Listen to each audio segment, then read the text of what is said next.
Hai people, welcome to Pocil, podcast sambil ngecil bareng gue Elsa Faradila.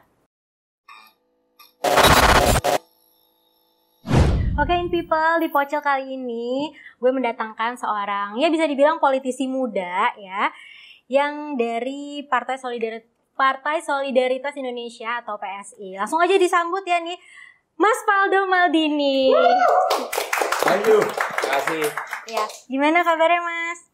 Baik Elsa. Ya, baik. Alhamdulillah baik, sehat dan ya sejahtera lah. Sejahtera, alhamdulillah. Enaknya manggilnya apa nih Mas? Bang apa udah? Mas, asal jangan Mbak. Oke siap, berarti Mas Faldo aja kali ya, lebih enak gitu. Nah, Mas Faldo aku mau nanya dulu nih, masih aktif di PSI tapi sampai sekarang? Lagi banyak di Setnek sih ya. Oh, lebih Ya, lagi kerja, lagi penugasan kali ya, bahasa lebih tepat. Jadi ya, karena harus milih lah. Kan di partai politik itu ada juga yang statusnya itu nonaktif. Oh, oke. Ya sebenarnya sih ini ada etika yang kalau etika itu juga etis nggak etis kan. Jadi kadang banyak waktu ya memang lebih fokus di praktik lah. Oh gitu. Kalau non aktif tuh berarti nggak kerja apa gimana? Ya mungkin nggak ada penugasan aja. Oh gitu. Kan di partai kan ada strukturnya sendiri kan. Jadi ada ketuanya, ada ketua DPP-nya, ada wasekjen. Kalau dulu kan sebelum punya tugas itu kan juga bagian. Dulu kan sering dikenal sebagai wasekjen PAN. Iya. Ya kan. Jadi ikutan daily meeting, weekly meeting. Jadi activity partai itu kan sebenarnya sama aja sama corporate gitu. Jadi untuk orang-orang yang punya jabatan, orang-orang yang punya posisi ya mereka punya tanggung jawab, punya KPI, punya to-do list, punya evaluasi. Jadi partai ya bukan hanya sekedar pemilu, nyalek, pilkada dan sebagainya. Oke. Nah tadi kan FYI nih in people, Mas Faldo ini adalah staf sus dari Mensesnek, bener ya? Mas, itu sebenarnya ngapain sih Mas kerjanya? Ya, yang namanya staf khusus itu kan dalam peraturannya ya, dia kan ada tugas-tugas yang ada regulasinya juga ya, kita itu mensupport lah. Basically secara prinsip kita itu mendukung kinerja Pak Menteri. Jadi saya itu melekatnya di Pak Menterinya, bukan di institusi Kemensetnek-nya. Oke. Nah, tapi memang dalam menjalankan tugas spesifik dari Pak Menteri, kami di bidang komunikasi dan media. Saya kira mungkin ada juga yang udah datang ke sini kayak Bang Dhanil dan sebagainya itu. Saya kira jawabannya nggak relatif berbeda lah karena membantu. Tapi karena dia penugasannya khusus, orang-orangnya juga khusus, jadi kami tidak PNS. Oh, jadi honorer gitu Mas? Lebih bisa dibilang, ya kalau saya nganggapnya staf khusus itu kayak anak kosan lah. Oh, magang gitu ya? Magang mungkin kalau saya kira saya tepat untuk magang ya, karena saya belajar melihat bagaimana seorang menteri itu menjalankan tugasnya, sebuah institusi itu dikelola, dan juga saya melihat dengan dekat bagaimana proses government itu berjalan, pemerintahan itu berjalan, terutama di Setnek. Karena kan Setnek, Sekretariat Negara, mungkin secara popularitas tidak terlalu banyak yang tahu gitu. Iya, betul. Tapi sebenarnya kita itu tugasnya kalau pakai di undang-undang adalah supporting presiden. Jadi Pak Mensesnek adalah salah satu pembantu presiden. Staf khusus pembantu menteri. Yang membantu presiden. Jadi pembantu kuadratnya. Iya. Pembantunya pembantu, asistennya pembantu lah. Jadi ya kalau bidang komunikasi dan media, ya tugas saya sih mayoritas soal media lah, soal komunikasi dalam derajat tertentu juga jadi juru bicara, jadi orang yang ditanyai oleh wartawan jawaban. Karena kan memang portofolio saya di politik, portofolio komunikasi. Iya, betul. Kira-kira begitu. Jadi karena berhubungan dengan istana lah ya nih ya Mas ya, mewakili para netizen aja. Ini sebenarnya istana tuh pakai buzzer nggak sih Mas? Saya nggak pernah ketemu sih. Masa? Jujur aja. Apa Mas Faldonya sendiri? Enggak sih, enggak. Saya bisa jamin nggak ada. Gitu. Karena memang kita dalam bernegara itu yang kita pastikan adalah keadilan untuk siapapun.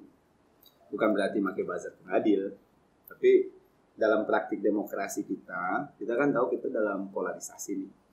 Ya, kondisinya cukup makin intens dengan adanya media sosial. Tapi kalau seandainya ditanyakan apakah ada pihak yang secara sukarela mendukung pemerintah atau pihak yang secara sukarela dan tanda kutip nge-challenge pemerintah, menantang pemerintah, saya kira itu ada. Tapi apakah itu didorong oleh negara? Ya nggak mungkin. Menarik nih ngomongin polarisasi. Kalau berkaca dari pemilu sebelumnya nih Mas, gimana sih cara kita nih bangsa Indonesia menghindari terjadinya polarisasi atau politik pecah belah gitu deh? Ya sebenarnya kan kita itu berhidup di era media sosial ya. Saya kira polarisasi itu adalah sebuah kepastian lah, keniscayaan. Maksudnya pada akhirnya, kalau saya kan kuliahnya fisika Mbak. Iya. Kalau polar itu kan artinya kutub ya. Jadi pasti ada mengkubu lah, mengkutub gitu, utara, selatan, pol magnet kayak gitu kan. Nah tapi kan problemnya polarisasi kita ini makin canggih ya sebenarnya. Iya. Dengan adanya Sosmed, media sosial dan algoritmanya. Nah Mas Faldo tadi kan Mas Faldo bilang kalau misalnya backgroundnya itu fisika.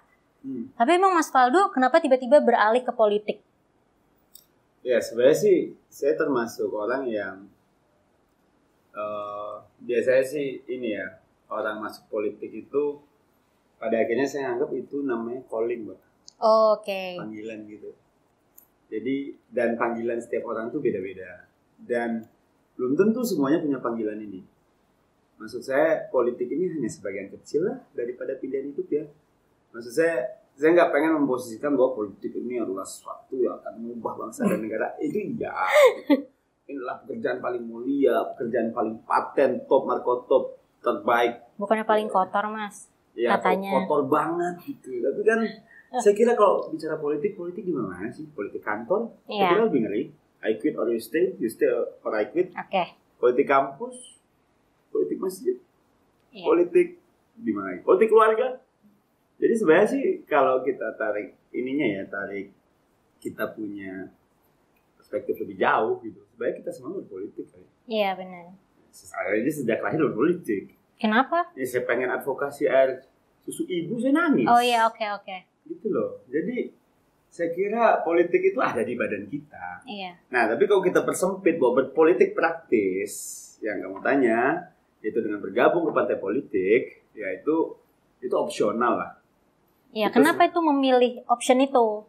Nah, jadi ceritanya itu, saya kira dalam hidup itu kita kan pasti berpikir ya. Iya. Apa sih ujung dari perjalanan gue nih gitu? Ya ujung pasti mati satu, itu pasti tuh. Semua orang mati, nggak ada yang immortal gitu. Terus dalam menjalankan kerjaan kita gitu, ketika saya kuliah gitu, saya lihat kok materinya ini ya, kok opsi-opsi dosennya begini ya, kok biaya kuliahnya segini ya, kok arah pendidikannya segini ya. Kan saya melihat berpikir. Satu, terus saya coba jump in ke komunitas, organisasi, saya gabung di BEM, sempat jadi ketua BEM. Ketua BEM UI loh, people. Ya, jadi, tapi nggak semua ketua BEM yang di politik kan? Iya. Ya, jadi kan nggak semuanya orang berorganisasi pada akhirnya ke politik. Jadi pada akhirnya ketika setiap orang punya refleksi sendiri-sendiri sih saya kira ya. Itu juga ngelihat sempat lanjut sekolah gitu, ngelihat kok di luar negeri begini ya. Tapi lanjut sekolah juga fisika juga kan Mas? Fisika juga. Di situ PPI juga tuh, Perhimpunan Pelajar Indonesia kedua juga tuh. Terus pulang, gabung ke komunitas, bikin usaha. Kok runningnya begini ya? Kok begini ya? Oh, kok polisinya ini ya untuk bikin usaha ini. Dari semua kok itu, ada satu benang merahnya, Elsa, yang saya lihat selalu ada. Aturannya begitu. Oke. Kan? Itu kita berpikir dong. Iya. Ini yang bikin aturan siapa gitu. Aturan yang banyak yang bikin. Ya, kantor bikin, kampus bikin. Terus juga masjid pun punya aturan. Tempat agama, tempat beribadah mana pun punya aturan kan. Tapi kan aturan itu ada lagi ujung di atasnya. Iya. Itu undang-undang. Nah, kita lihat lagi nih, siapa nih yang bikin undang-undang? Ya politisi. Nah, jadi saya pikir-pikir, ujungnya ke sono gitu. Iya. Jadi pilihan itu muncul karena berpikir. Oke. Jadi itu yang selalu saya pikirkan dan saya kerjakan. Karena Mas Faldo ingin merubah aturan, apa gimana? Karena saya tahu aturan main ini nggak semuanya oke. Dan saya waktu saya di bisnis, wah ini nggak fair nih buat bisnis gue nih. Oke. Waktu saya di kampus, wah ini nggak cocok nih untuk mahasiswa gitu. Waktu saya bikin komunitas misalnya, namanya Pulang Kampung misalnya. Saya lihat, gue ngumpulin donasi 1M, 2M, tapi gue betul megang 7 triliun gitu loh. Jadi uang gue nggak mungkin sampai 7 triliun sih, saya bilang kan. Kecuali gue jadi pengusaha gitu misalnya. Nah dari setiap itu saya lihat ujung-ujungnya itu politik. Makanya saya tuh masuk partai itu setelah lulus di kuliah. Tapi memang masuk partainya juga nggak terlalu ideologis juga gitu. Maksudnya, wah karena gue pro A, pro B. Karena kan di Indonesia ya beda lah. Kalau di Amerika kita bisa lihat lah. Kalau Demokrat, kebijakan terhadap taksnya gimana, Republik, kebijakan terhadap pajaknya gimana kan beda. Iya. Clear gitu. Nah kalau di kita kan A to Z gitu, tergantung segmen yang lagi dikampanyekan gitu. Tiba-tiba hari ini dia pakai peci, besok dia pakai topi baret, kita nggak tahu. Iya. Nah jadinya waktu itu saya masuk tuh 25 tuh udah gabung partai itu. 25 tahun. 25 tuh udah gabung partai karena circle saya memang circle orang-orang yang combine politik dan bisnis. Nah jadinya kalau masuk partai aja lah, sama aja, ada bedanya sebenarnya. Nah tapi saya baru serius di partai. Waktu itu 2015 itu saya masih kadep di partai saya yang lama, kepala departemen lah. Iya.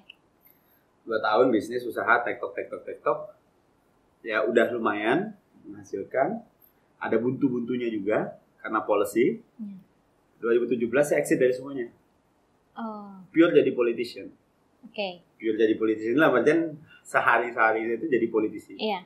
Waktu itu udah pure politik naik jadi wasekjen di partai sebelumnya karena memang deliver, tugas-tugas sebelumnya deliver. Jadi ada jenjang karirnya juga nih. Karena KPI-nya achieve. Ya kayak di kantor lah gitu loh. Ada promosi dari staff jadi supervisor, jadi VP dan sebagainya gitu. Nah, habis itu ya background itu saya cek satu-satu orang ini nggak ilmu politik semua kok. Iya. Ada yang komunikasi, ada yang matematika, ada yang bisnis, ada yang kedokteran bahkan gitu loh. Jadi saya kira agak kurang pas aja gitu. Kalau misalnya kita bilang bahwa yang harus masuk politik adalah orang yang kuliah ilmu politik. Iya. Mungkin beda dengan dokter yang butuh keahlian spesifik. Iya. Gitu. Tapi politik juga soal sense ya saya kira, soal kemauan belajar, soal kemauan untuk ketemu orang, karena politik kan intinya menggalang dukungan publik salah satunya. Iya. Dan kali aja gitu, tapi tanpa meninggalkan background sebagai orang yang kuliahnya sains dan teknologi gitu loh Pak. Jadi ya aspirasinya ada ke arah sana juga tentunya. Terus juga saya juga melihat politik itu atau partai politik menerima semuanya kan. Banyak juga kok bupati kita yang dokter. Iya. Banyak juga bupati kita yang apoteker, seniman, asal mereka menang pemilu gitu loh. Iya. Jadi ya politik itu sebenarnya open untuk semua jurusan. Gitu. Dan nggak ada jaminan juga orang yang tidak kuliah ilmu politik tidak pandai berpolitik. Betul. Ya kan, Bung Karno teknik, Pak Harto militer, Pak Habibie teknik, Gus Dur agama ya saya kira, Bu Mega, setahu saya psikologi pemasa kuliahnya di Depok, Pak SBY militer, Pak Jokowi kehutanan, belum ada tuh yang lulusan ilmu politik. Ya juga ya. Ya maksudnya nggak gitu-gitu amat gitu loh. Jadi ya buat teman-teman gitu, nggak perlu minder kali ya. Minder kalau nggak punya background politik, kuliah ilmu politik bisa dipelajari. Tentunya saya pada akhirnya ngambil S2 ilmu politik lagi. Oh, jadi sekolah lagi? Di sekolah lagi di Depok gitu, ngambil ilmu politik gitu. Jadi ya suka belajar. Biar dapat perspektifnya aja. Perspektifnya. Karena kan politik isinya juga banyak gitu. Kalau setelah saya lihat tuh politik kesehatan, politik pendidikan, politik obat gitu, politik game, politik medsos banyak gitu, luas gitu. Nah, kalau kami yang di partai politik mungkin menjadikan politik sebagai platformnya. Iya. Ya, kalau yang lain mungkin pengusaha bisnis sebagai platformnya. Kalau profesional adalah usaha profesional sebagai platformnya. Semuanya on the way untuk bikin perubahan. Nggak ada yang lebih baik. Nah, tapi kok paralel jalannya, saya kira akan lebih baik. Mas Faldo, ngomongin menggalang suara gitu ya. Kemarin waktu nyalek itu kan sempat gagal. Ya, dengan mengecewakan 38.700-an orang lah. Ya, yang di kaos 38,7K nggak sih ya? Iya. Kayak aku itu inget tuh. Orang yang percaya ke saya. Ya, sempat down nggak Mas waktu itu? Waktu itu sih sejujurnya nyalek itu adalah sesuatu yang di luar ekspektasi saya juga, Sa. Jadi waktu itu saya tuh baru tahu dapil saya tuh H-1 kok waktu itu. Dapil Bogor itu ya? Iya, H-1. Okay. I didn't expect that. I mean like kayak dapil neraka kalau kata orang-orang. Bebas aja gitu. Karena saya sadar saya masih bocah kala itu. Masih. Jadi nothing walaupun tulus. Sebenarnya saya waktu masuk politik juga enggak. Pada akhirnya saya sadar gitu. BMUI, PPI itu merata semua. Okay. Kita start dari nol lagi. Okay. There is no privilege gitu bagi saya gitu. Jadi saya harus belajar untuk mesenin tiket, ngatur kursi, masang tenda gitu, dan ngatur parkir mobil pimpinan gitu. I did it. Saya sampai hari ini saya masih melakukan itu. Dalam artian saya nggak ngerasa keren-keren banget gitu loh, karena banyak yang lebih keren gitu yang saya lihat. Tapi menjalaninya dari bawah, dari awal, di situ saya belajar gitu untuk ngedeal sama struktur paling bawah di partai gitu. Jadi saya menikmati proses ini dari bawah gitu, jadi dari bawah. Makanya ketika nyalek, bisa nyalek aja itu adalah sebuah keberkahan loh buat saya loh. Mahal berpolitik di Indonesia, Mas?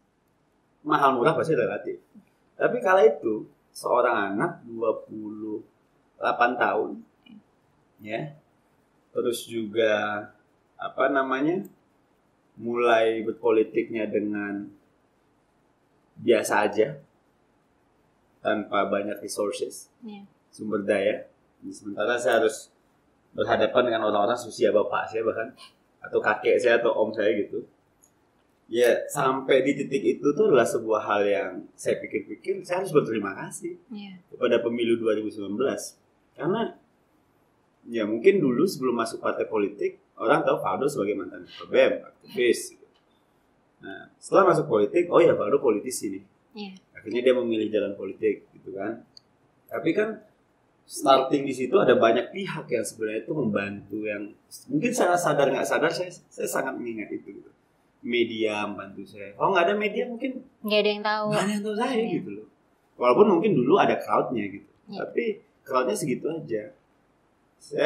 Dan dengan pemilu 2019 kan saya bisa nyampein gagasan saya gitu. Sejujurnya saya sih nggak butuh terkenal gitu, tapi bonus saya harus terkenal biar orang kedengeran apa yang saya omong gitu loh. Nah jadinya waktu 2019 itu setelah saya pikir-pikir lagi, down pastilah manusiawi. Sempatlah main PUBG setelah nyalek, bukan bisa headshot orang di komputer, di game. Yang mungkin headshot orang di dunia nyata gitu loh. Jangan dong Mas. Nah jadinya waktu itu saya sempat hilang arah juga gitu. Karena nggak pernah kalah sebelumnya saat tarung. Menang terus nih biasanya. Saya kalah di kampus saya menang terus lah, telak-telak. Tapi di luar kampus berarti saya harus belajar lagi. Tapi saya cek nih, saya cek nih. Rata-rata yang jadi sekarang first battle-nya juga kalah. Let's say Adiana Pitupulu sudah itu sama saya tuh. Di situ juga pertama kalinya Alex suara 22.000. Saya 38.700. Saya nggak kalah keramat deh. Iya. Iya. Terus saya cek Mas Ganjar. Mas Ganjar pertama kalinya Alex kalah, kalah dia. Dan suaranya cuma 32.000 di dapilnya. Lebih banyak. Nah makanya saya pikir gue gak jelek amat sih gitu kan. Menghibur diri sendiri. Enggak, maksudnya awalnya sih kesel gitu. Masa gue kalah sih gitu kan. Tapi modalnya gak gede-gede amat waktu itu gak sampai se-M. Untuk Kabupaten Bogor sampai se-M. Iya maksudnya itu udah OPEX ya. Karena kan saya turun itu sekitar 1.500 titik lah. Tiap titik itu 1.500 kali 1 juta aja berapa? Jadi udah 1,5 M. Berarti kalau orang yang ibaratnya dia punya kapabilitas yang bagus tapi nggak ada uang, nggak bisa untuk nyalek gitu ya? Bisa aja. Tapi ya bukan berarti yang banyak uang pasti menang juga, Sa. Iya. Saya banyak kok teman-teman saya, mohon maaf ya. Iya. Hari H itu bilang, Indonesia 3M kalah. Oke. Soalnya di bawah saya kok. Iya. Iya kan? Jadi faktornya tidak lurus gitu loh. Banyak uang pasti lolos. Banyak banget yang 15M kalah. Banyak tuh caleg-caleg masuk rumah sakit jiwa Iya. gitu. Jadi ini memang faktornya banyak banget. Tapi balik lagi ke yang tadi, kenapa faktornya banyak? Karena kan ada faktor soal dapilnya, cara dia campaign, hari H, sumber daya yang dia punya, ketertarikan orang sama dia. Jadi agak kurang fair kalau kita bilang orang itu kalah karena nggak punya duit. Banyak juga kok orang yang nggak punya duit menang. Hanya aja abang-abang kita yang aktivis tuh kayaknya tetap menggalang dukungan dengan sederhana kok. Karena elektabilitasnya udah tinggi dari awal gitu ya. Dan itu harus dikerjakan secara serius. Maksud saya, yang saya pelajari adalah saya telat mulainya di dapil itu. Karena kalau saya mulainya itu dari saya memang prepare, saya tahunya H-1 kok. Yeah. Dapil saya di situ. Kalau saya benar-benar prepare, saya kira mungkin dengan persiapan lebih baik saya mungkin bisa dapat lebih baik ya. Dan juga waktu itu saya Kenapa nggak dari Sumatera Barat? Saya nggak kepikiran nyalek. Oke. Karena kalau saya kepikiran nyalek, mungkin saya udah pulang kampung. Iya kan, udah stay di kampung. Dan waktu itu, kalau saya di situ kemungkinan sampai. Tapi kalau saya lolos DPR coba, mungkin nggak di sini saya sekarang. Iya benar. Ya nggak di istana gitu. Jadi ya sama soal takdir. Iya. Ada orang yang pada akhirnya nggak melulu kalah itu soal kehancuran gitu loh. Dan kalah di politik itu biasa aja. Lincoln juga, Abraham Lincoln kalah mulu, tapi jadi presiden legend di Amerika gitu. Jadi nggak semua tentang kekalahan itu soal sekali dua kali. Dan lihat Pak Prabowo. Roosevelt bilang misalnya kan, ya Pak Prabowo hari ini jadi Menhan misalnya kan. Roosevelt bilang di politik kamu bisa mati berkali-kali, tapi kamu bisa hidup berkali-kali juga. Jadi ya sekali udah masuk politik ini jangan keluar lagi. Mudah-mudahan saya tidak. Mudah-mudahan nih, karena apalagi mulai di usia yang lebih cepat ya dibandingkan teman-teman yang lain gitu, dengan model yang tidak jelas, yang sangat dalam derajat tertentu chaos gitu. Jadi butuh, ya saya kira di semua karir kayak gini lah. Di kantor juga kayak gini paling. Bisnis startup teman-teman saya puyeng juga saya lihat. Jadinya saya nggak bilang, dan coba lihat juga di dunia bisnis misalnya, pasti udah fail. Iya, apalagi pandemi gitu ya kan. Bisnisnya bisnis gagal jadi. Iya. Terus di profesional dipecat atau bukan dipecat lah, nggak perform jadi. Kadang kan kita nggak suka melihat orang itu gagalnya di mana. Iya. Kita suka kepo kalau dia udah berhasil aja. Iya, nggak dilihat prosesnya ya. Iya. Tapi nanti 2024 kepikiran nyalek lagi? Sejujurnya sih kalau saya sih nature-nya eksekutif sih saya. Nature-nya, karena dari dulu tuh nggak pernah ikutan legislatif, regulator gitu. Nature-nya di situ saya sebenarnya. Jadi kepikiran. Kalau ketua BEM kan eksekutif. Iya. Ya mungkin pilkada. Cuman pilpres aja yang belum saya ikut, Sa. Oh gitu, nanti ya. Jadi mau jadi wali kota saya udah pernah nyoba. Belum cukup umurnya. Makanya belum cukup umur. Pilgub nggak cukup umur. Padahal udah beda partai gitu. Kurang 1 hari kan? Iya, ibu saya agak telat ngeluarin saya kayaknya karena bapak saya nonton bola katanya.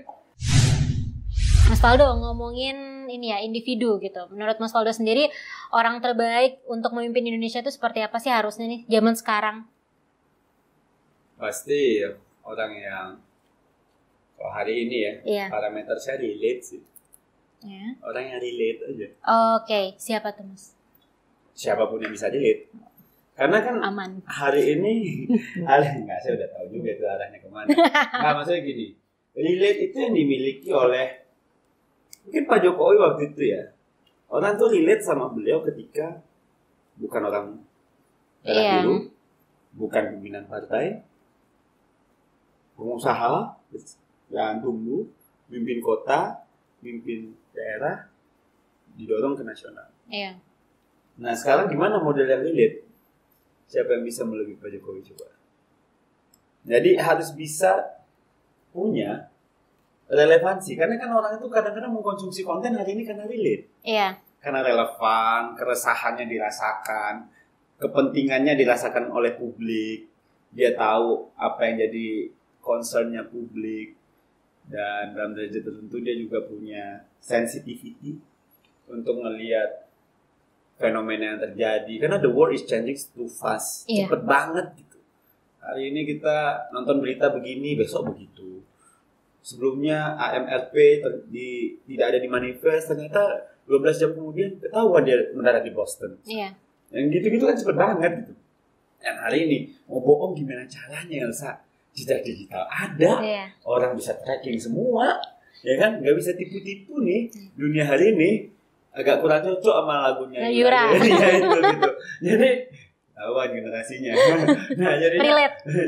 Jadi itu yang saya kira akan menjadi faktor pembedanya. Kemampuan memimpin pasti, kemampuan portofolio jujur, tidak korupsi, bla bla bla, pasti. Itu pasti gitu. Tapi X faktornya nanti adalah orang yang bisa relate.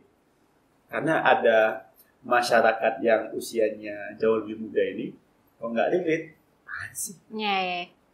Jadi kayak cringe deh. Iya, jadi jokesnya tentang gitu loh, nggak dimakan sama anak-anak gitu. Benar. Nah, jadi ya mungkin ini saatnya juga kita mempertanyakan batas usia pencalonan gitu. Karena kan demografi kita berubah. Masa presiden 40 saya. 40 tahun gitu. Tapi kalau misalnya based on survei sendiri, dari nama-nama yang suka muncul, menurut Mas Faldo yang paling punya nilai jual nih calon presidennya siapa? Based on survei ya ini. Survei ya. Kalau kita lihat kan bandulnya 2 nih. Ada yang rezim partai, ada yang rezim popularity. Ya kan? Nah, bandulnya ketika Pak Jokowi itu ada ke popularity tuh. Ya kan, Pak Jokowi. Nah, sekarang ini kita lagi ngeliat nih, dua-duanya ini lagi saling menarik kepentingan nih. Di rezim partai ada Pak Erlangga, ada Pak Prabowo, ada Bu Puan, Bu Mega bahkan saya lihat. Terus paling unik Bu Mega lah di PDIP pimpinannya kan. Kalau di rezim popularity ada Pak Ganjar, Pak Prabowo, Pak Anies. Pak Prabowo-nya ada di dua-duanya saya lihat. Dua-duanya nih, tapi belum tentu juga gitu, masih panjang pertempurannya. Nah, jadinya sekarang itu saya lagi ngelihat kadang rada-rada rezim partai, tiba-tiba berubah lagi ke popularitas. Jadi berarti dinamikanya masih ini banget ya Mas? Saya kira ya namanya dinamika menjelang pemilu, semua orang lagi jalan dengan keyakinan masing-masing kan. Ada yang kalau saya ngomong di sini, kayaknya presiden kita begini. Kalau ngomong di sini, alah udah pasti yang ini, gitu-gitu loh. Jadi pada yakin semua saya lihat kan. Nah, kami kan di negara ya kita santai aja kita ngeliat. Yang penting demokrasinya berjalan.